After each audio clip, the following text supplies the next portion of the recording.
Since the beginning of organized warfare, military leaders have struggled with the issue of how to feed their troops. This is 5 things you don't know about rations.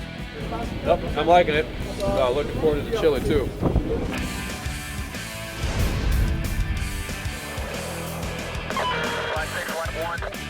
We got him moving. We're going back to buttoned up.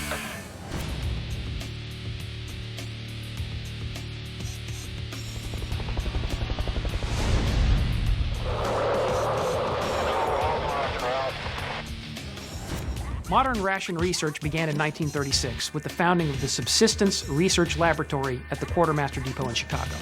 Working with the American food industry, the lab's focus was to develop rations that met 4 key criteria: nutritional adequacy, storage stability, military functionality, and sensory acceptability, also known as pleasing taste and smell. Well, with America's sudden entry into World War II in December of 1941, the pressing need to mass-produce rations quickly that could be shipped to every corner of the globe meant that the first 3 criteria, nutrition, stability, and functionality, quickly took precedence, while that last criteria, taste, took the back seat. As a result, troops serving during World War II complained en masse about the rations that they were forced to eat. In fact, complaints were so overwhelming that in 1944 the government established the Food Acceptance Research Branch, specifically to deal with the issue of making rations taste better.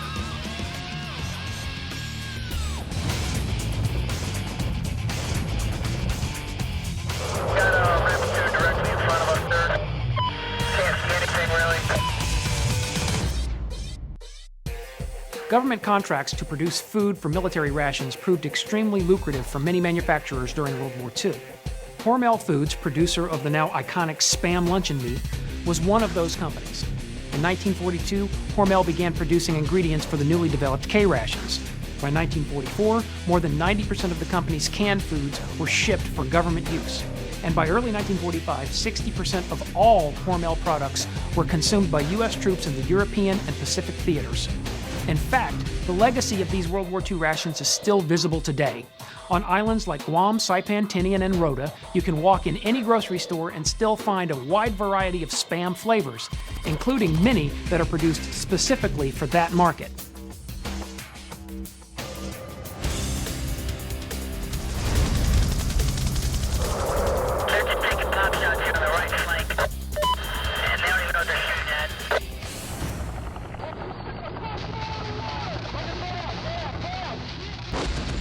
During the Vietnam War, ground troops were often in the field for days or weeks at a time. As a result, almost every Vietnam veteran had extensive experience cooking and eating what they called C rations, the individual canned meals that included a meat unit, a bread unit, and a dessert unit.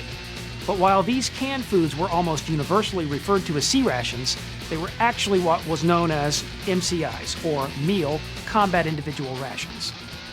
Introduced in 1958 as a replacement to the World War II-era C rations, MCeyes featured several new menu items that were meant to reduce monotony and encourage the troops to eat the entire ration, thereby consuming all of its calories. In practice, however, MCeyes were, at best, a modest improvement over their predecessors. In fact, they looked and tasted so similar to the old C rations that the name stuck.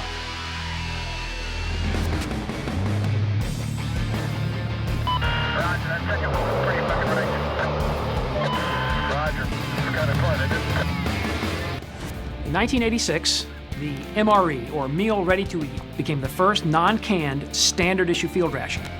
In addition to being lightweight, MREs also contained an expanded array of quality-of-life items, like toilet paper, moist towelette, chewing gum, a book of matches, and each one of these little packets also contained a tiny bottle of Tabasco sauce.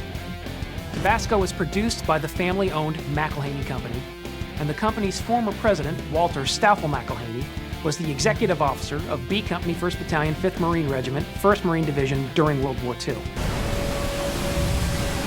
McIlhenny saw combat in the Pacific and was awarded the Navy Cross for action with the enemy during fighting on Guadalcanal and the Solomon Islands on August 27, 1942. Of course, Captain McIlhenny was known to his troops by his nickname, Tabasco Mac.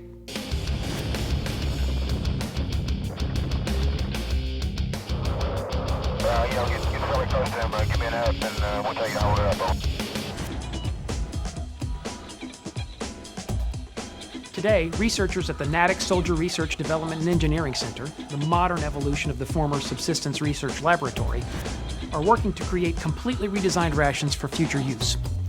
Referring to this new food as future general-purpose operational rations, current concepts include tailoring rations to specific parts of the world and producing food with 3D printers.